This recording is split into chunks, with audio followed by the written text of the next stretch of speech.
हर किसान का सच्चा साथी सोनालिका ट्रैक्टर, अधिकृत विक्रेता Sakshi tractors and motors, proprietor Virendra Poonam Patel. हमारा पता है कृषि उपज मंडी के आगे, खुरई रोड, सागर, मध्य प्रदेश।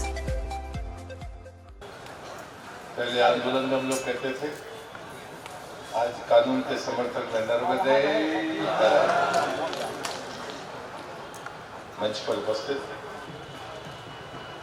पहली बड़ी मांग थी यही थी जो भूपेश जी ने कही, किसान के सामने चुनौती थी कि वो अनाज पैदा करता था लेकिन अपना मूल्य तय नहीं कर सकता था।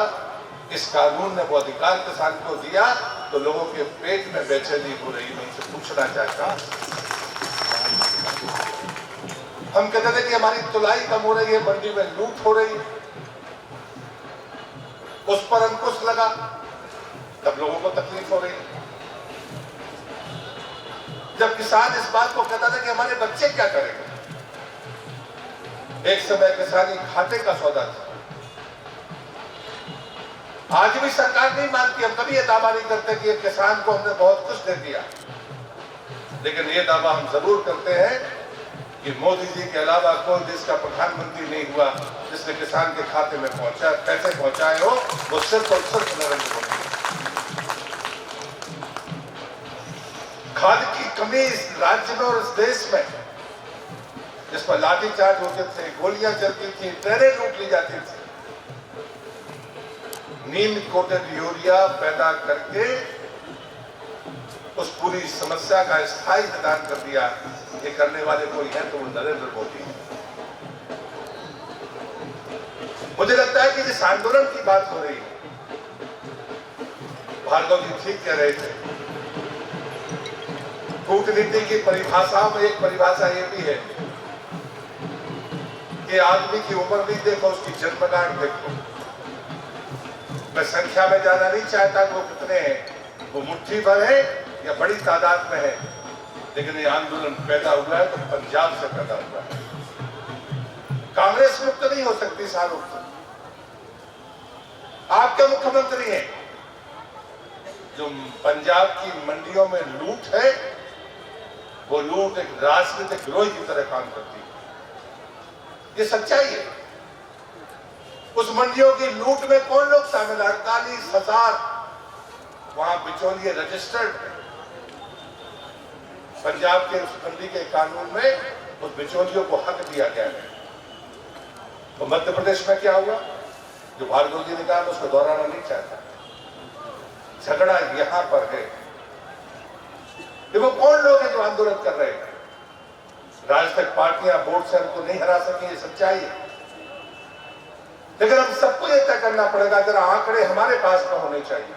हम समर्थन में खड़े हुए लोग सिर्फ इस बात में खुश हो जाते हैं कि हमको तो ठीक दे रहे हैं, मध्य प्रदेश सरकार ने बहुत अच्छा काम किया है, मंडी का शुल्क घटा दिया, 6,000 मोदी जी ने दिए, 4,000 शिवराज जी ने दे दिए, लेकिन जो लोग षड्यंत्र रच रहे हैं उनके खिलाफ कौन बोलेगा?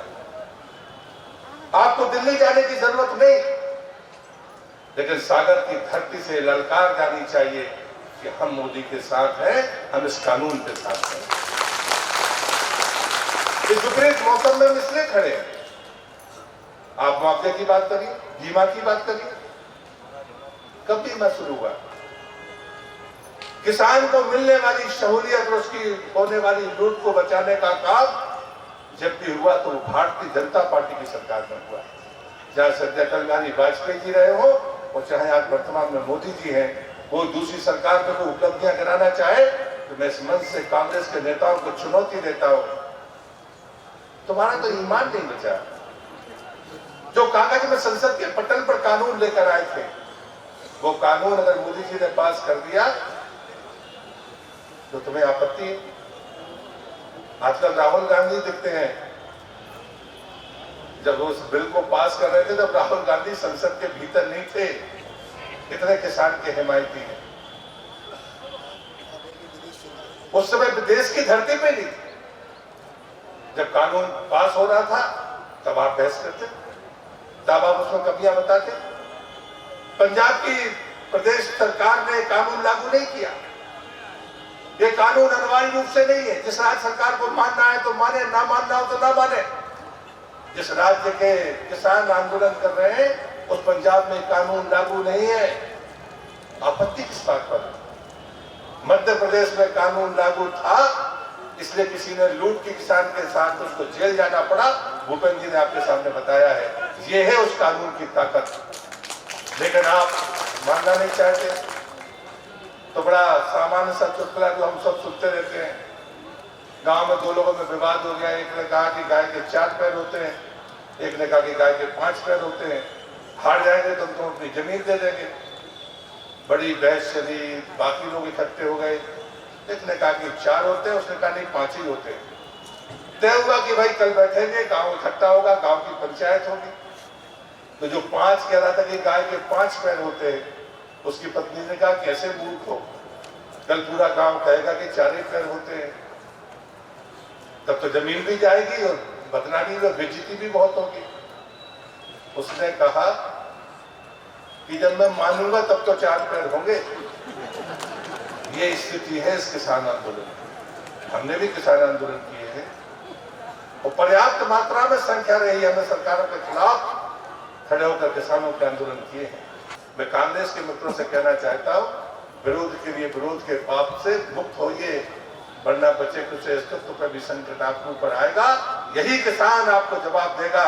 जब वोट का मौका आएगा तब हिसाब करना कि कौन भला करता है और कौन बुरा करता है। लगातार लूटने का काम आपकी सरकारों ने किया है, आपकी गलत नीतियों ने इस किसान की कमर तोड़ने का काम किया है। पहली बार किसान और उसका बेटा, लोग पूछते थे हमारा बेटा क्या करेगा। ये बहस सदनों में हुई है कि जब खेती घाटे का सौदा है तो उसका बेटा क्यों खेती की तरफ जाएगा। मेरे जैसे लोगों ने संसद में खड़े होकर बोला कि किसान का बेटा क्यों खेत की तरफ जाएगा जब वो खेती घाटे का सौदा है। लेकिन ये बिचौलिया, पैदा करने वाला भी नहीं कमा रहा, वो जो खरीददार है वो भी महंगे भाव में खरीदता है। इसके बीच के समन्वय बनाने का काम सरकार का है। लेकिन इस कानून ने एक बड़ा काम किया है, किसान का बेटा बिचौलिया नहीं बनेगा, लेकिन व्यापारी भी बन सकता है। वो लुटने से भी बचेगा और उसके आने वाले बेटे को काम करने का मौका भी मिलेगा। चाहिए ये कार्यक्रम प्रधानमंत्री के समर्थन का कार्यक्रम होना चाहिए।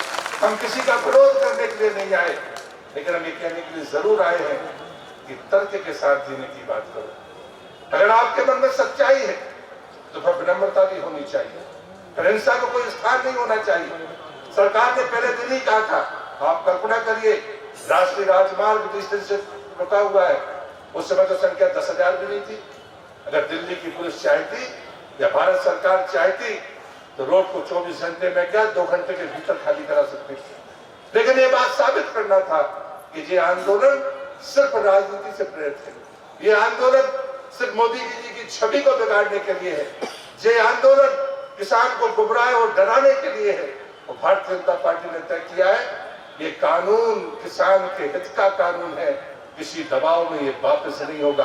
हाँ, कोई गलतियां आप बताएंगे, अगर कोई आशंकाएं आप बताएंगे तो हम सुधारने के लिए तैयार है। यही संसद का तरीका है, यही लोकतंत्र का तरीका है।